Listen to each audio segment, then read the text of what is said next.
অসমীয়া সংস্কৃতিৰ পৰিচয় বহনকাৰী জাপি শিল্পক লৈ আত্মসংস্থাপনৰ পথ মুকলাইছে নলবাৰীৰ টিহুৰ এহাল দম্পতীয়ে। টিহুৰ নাম্বৰভাগ মৌজাৰ বৰভাগজাৰী গাঁৱৰ ৰাতুল বৈশ্য আৰু ৰঞ্জু তামুলী বৈশ্যই ব্যতিক্ৰমী শৈলীৰে বেজ জাপি প্ৰস্তুত কৰি স্বাৱলম্বিতাৰ পথ মুকলাইছে। সৰু সৰু জাপিৰে ৰাজ্যৰ বিভিন্ন প্ৰান্তৰ লগতে বহিৰাজ্য আৰু অন্য দেশলৈও ৰপ্তানি কৰিবলৈ সক্ষম হৈছে। কোনো ধৰণৰ চৰকাৰী সা সুবিধা অবিহনেই নলবাৰীৰ বিখ্যাত জাপি উদ্যোগৰ সৈতে জড়িত হৈ আছে এইহাল দম্পতী। জাপিৰ বাবে বিখ্যাত গাঁও মকুচিৰ জীয়ৰী ৰঞ্জু তামুলীয়ে 2000 চনৰে পৰা এই শিল্পৰ সৈতে জড়িত হৈ আছে।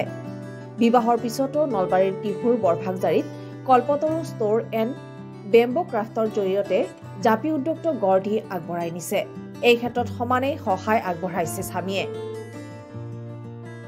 ৰাজ্যৰ লগতে বহিৰাজ্যতো এই বেজ জাপিৰ আছে যথেষ্ট সমাদৰ। সৰু বাবে এই জাপি বাহিৰলৈ ৰপ্তানি কৰিবলৈও যথেষ্ট সুবিধাজনক। কেৱল বেজ জাপিয়েই নহয়, আন আন বিভিন্ন আটকধুনীয়া জাপিও প্ৰস্তুত কৰে ৰঞ্জু তামুলী বৈশ্যই। এই বৃত্তিৰে পৰিয়াল সুন্দৰকৈ পোহপাল দিব পাৰি বুলি জনাই নতুন প্ৰজন্মক এই জাপি শিল্পৰ প্ৰতি আগবাঢ়ি আহিবলৈ আহ্বান জনায়।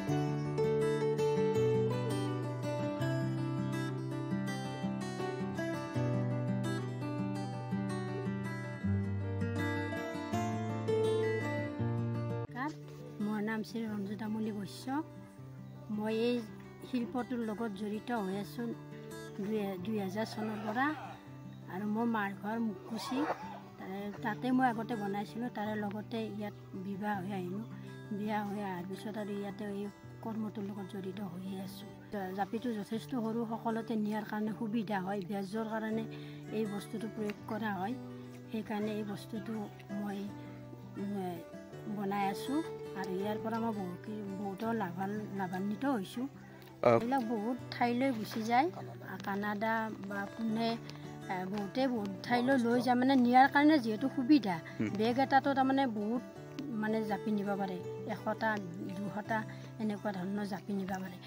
কানাডালৈকে গৈছে, এনেকৈ ফুটমাৰ্কলৈ গৈছে, সেনেকৈ লৈ যায়। আৰু মোৰ পৰা মুকুচিৰ মানুহ তাৰমানে আহি পেলাই পৰা লৈ যায়, মুকুচিৰ পৰা আহি লৈ যায়। তাৰমানে তাত সেনেকুৱাকৈ বেজ জাপিটো বনোৱা সেনেকুৱা মানুহ নাই, আৰু নাই কাৰণে মোৰ পৰাই সংগ্ৰহ কৰি লৈ যায়।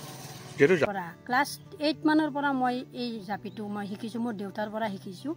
মোৰ দেউতাইও বনাইছিলে জাপি, চাই এইবিলাক মই তাৰমানে এইটো শিকি ল'লোঁ। দেউতাৰ মৃত্যুৰ পিছতো আমি এই জাপি বনাই আমি ঘৰ চলাইছিলোঁ।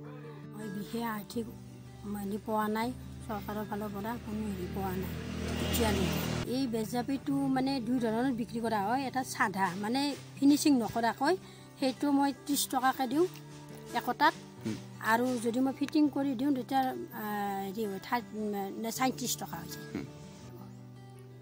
নতুন প্ৰজন্ম আগবাঢ়ি অহাৰ ক্ষেত্ৰত যাতে চৰকাৰে এইটো প্ৰশিক্ষণৰ ব্যৱস্থা কৰে, লগতে আৰ্থিক অনুদান আগবঢ়ায়, তাৰ প্ৰশিক্ষণ দিয়াৰ কাৰণে আমি প্ৰস্তুত।